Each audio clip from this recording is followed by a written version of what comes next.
വിവരങ്ങളെല്ലാം സൂപ്രണ്ട് പറഞ്ഞല്ലോ. പറഞ്ഞു. അതിൽ കൂടുതലൊന്നും എനിക്ക് പറയാനില്ല. ദേവി തന്നെ കൈയൊഴിയരുത്.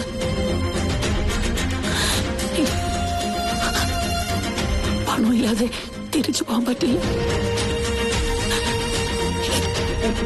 സുനന്ദ, ഒന്നുകൂടെ സാറിനോട്.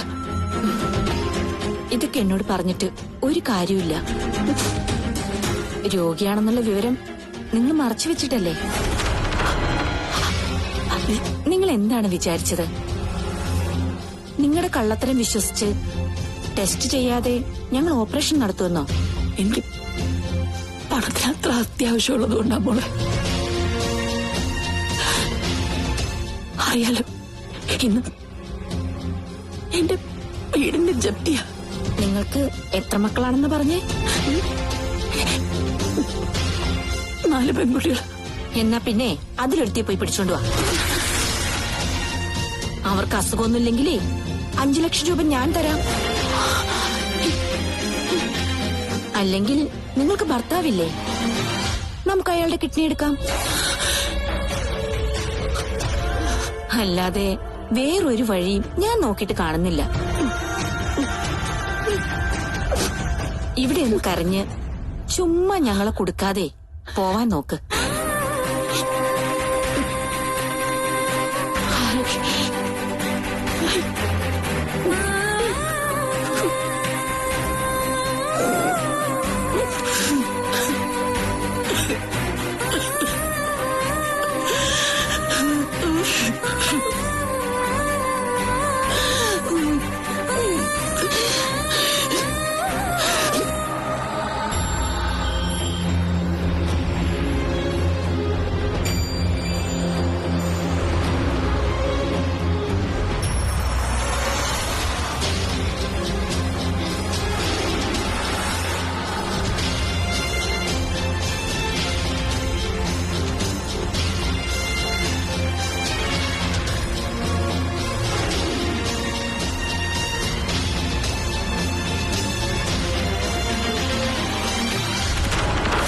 നിങ്ങളെന്താ മനഃപൂർവ്വം ആളെ കൊടുക്കാൻ ഇറങ്ങിയിരിക്കണോ? അവയവദാനം എന്ന് വെച്ചാൽ നിങ്ങൾ എന്താ വിചാരിച്ചു വെച്ചിരിക്കുന്നത്? പിള്ളേര് കളിയാണെന്നാണോ? നിങ്ങളൊരു ഹാർട്ട് പേഷ്യന്റ് ആണെന്നുള്ള കാര്യം എന്തിനാ മറച്ചു വെച്ചത്?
ഹലോ, ആരുമില്ലേ ഇവിടെ?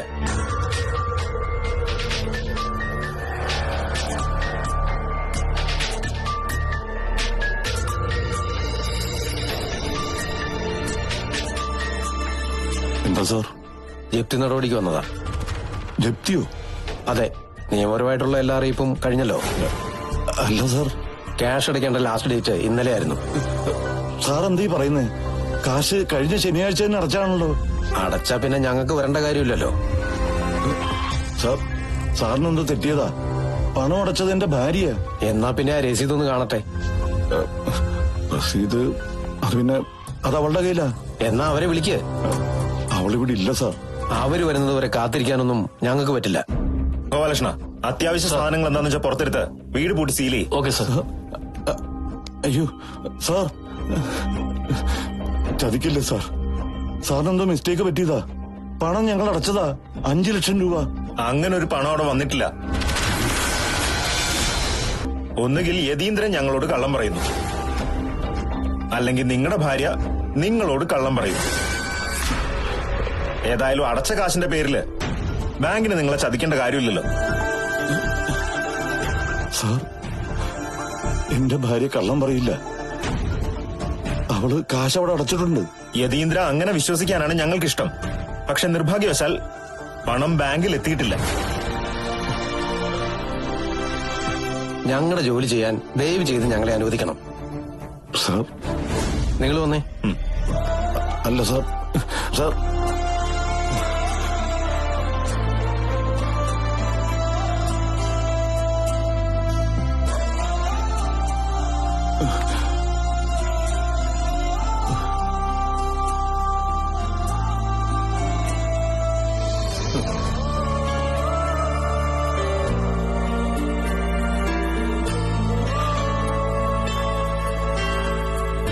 പാറു, പാറു, നീ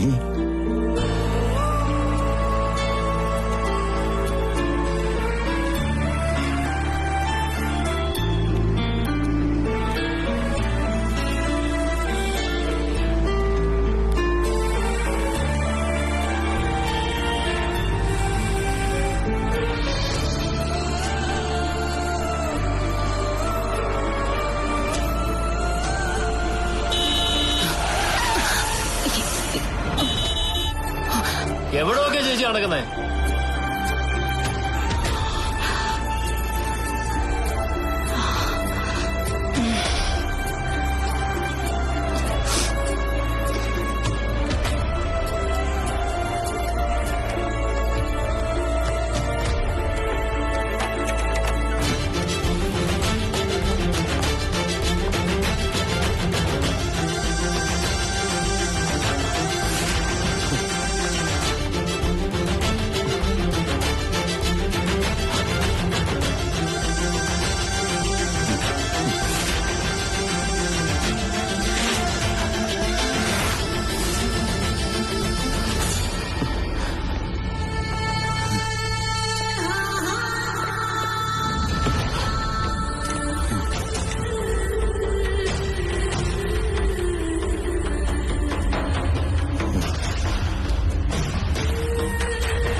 ഇല്ല ഇല്ല, തൊടുന്നില്ല. തൊട്ട് ഞാൻ എന്നെ തന്നെ അശുദ്ധനാക്കുന്നില്ല.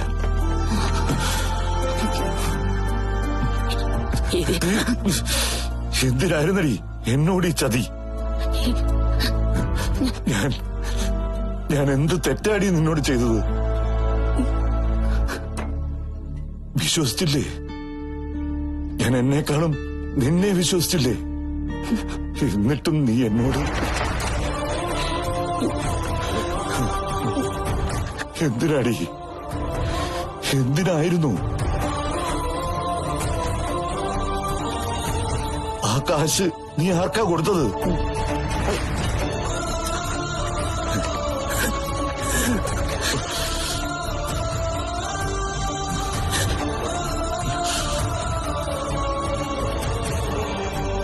ചേട്ടാ,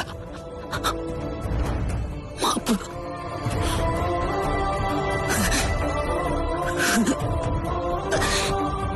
എന്നോട് പൊറുക്കണം, എന്നോട് പൊറുക്കണേ ചേട്ടാ, എന്നോട് പൊറുക്കണം.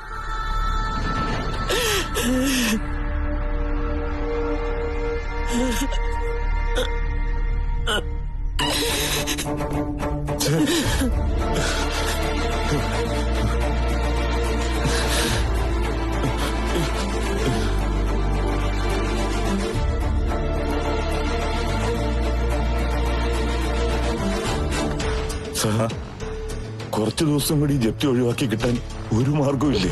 കഴിഞ്ഞ 2-3 വർഷമായി ബാങ്ക് നിങ്ങളെ വിശ്വസിച്ചില്ലേ? ഇതിപ്പോ റീജിയണൽ ഓഫീസിന്റെ തീരുമാനം. വെറുതെ ഞാൻ എന്തിനാ യതീന്ദ്ര എന്റെ പണി കളയുന്നേ?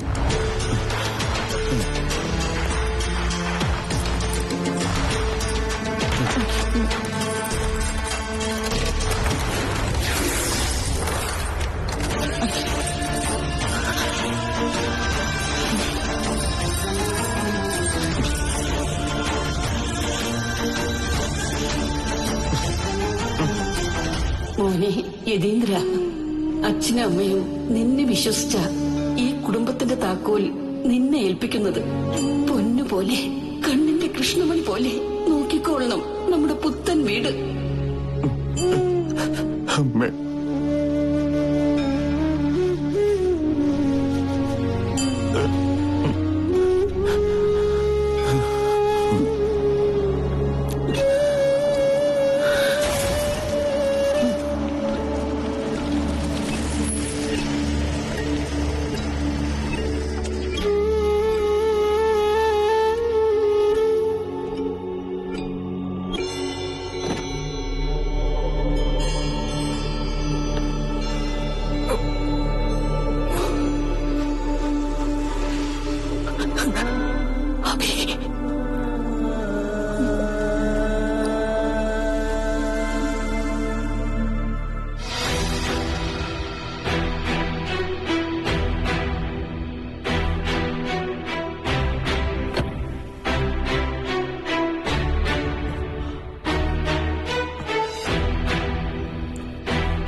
മോനെ അഭി, അഭിസാറിന്റെ എവിടെ?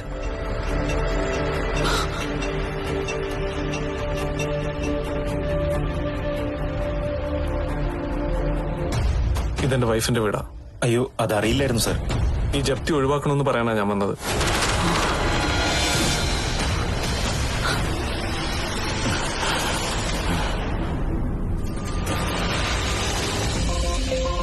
സാർ, ഇത് റീജിയണൽ ഓഫീസിൽ നിന്നുള്ള ഡിസിഷനാ. സാർ, ഇന്നലെ ഒരു വാക്ക് പറഞ്ഞിരുന്നെങ്കിൽ. റീജിയണൽ ഓഫീസിൽ നിന്ന് തന്നെയാ ഞാൻ വരുന്നത്. ദാ, പണം അടച്ച റെസിപ്റ്റ്.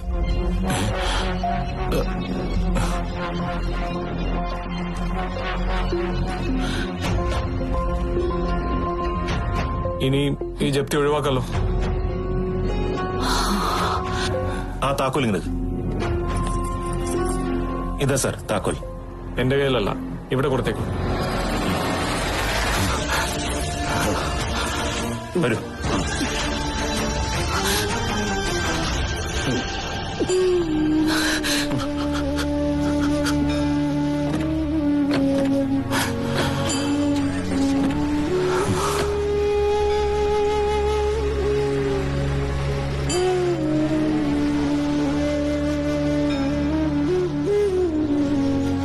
മോനെ ഞാൻ പോട്ടെ.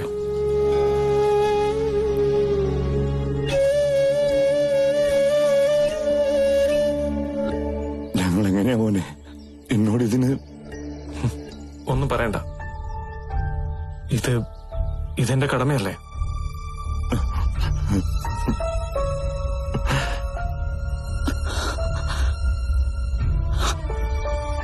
പിന്നെ ഞാനിത് ചെയ്തത് തൽക്കാലം സംയുക്ത അറിയണ്ട.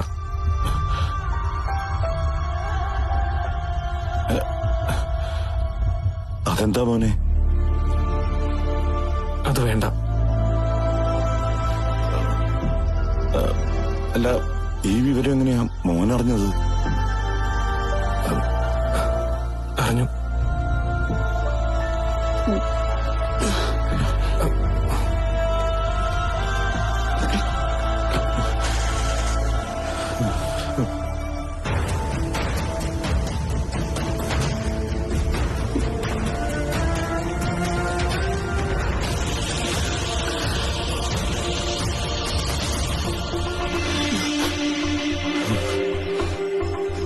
ഭഗവാനെ പൊറുക്കണേ.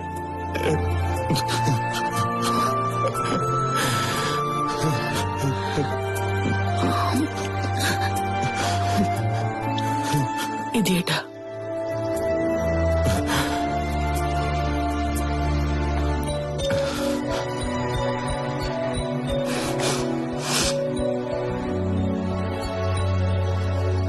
ഇതേട്ടാ,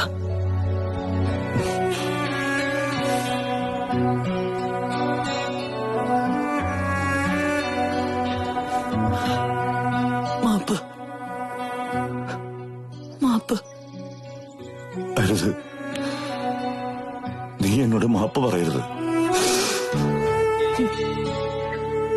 അറിഞ്ഞുകൊണ്ട് നീ ഒരു തെറ്റും ചെയ്യില്ല എന്ന് എനിക്കറിയാം. എന്റെ പാറുവിന് എന്നെ ചതിക്കാനാവില്ല. എതിയില്ലെങ്കിൽ പിന്നെ പാറു ഉണ്ടോ? ആ പണം നീ ശർമ്മളയ്ക്ക് തിരിച്ചു കൊടുത്തല്ലേ? അഭിമാനിയാ, എന്റെ പാറു അഭിമാനിയാ.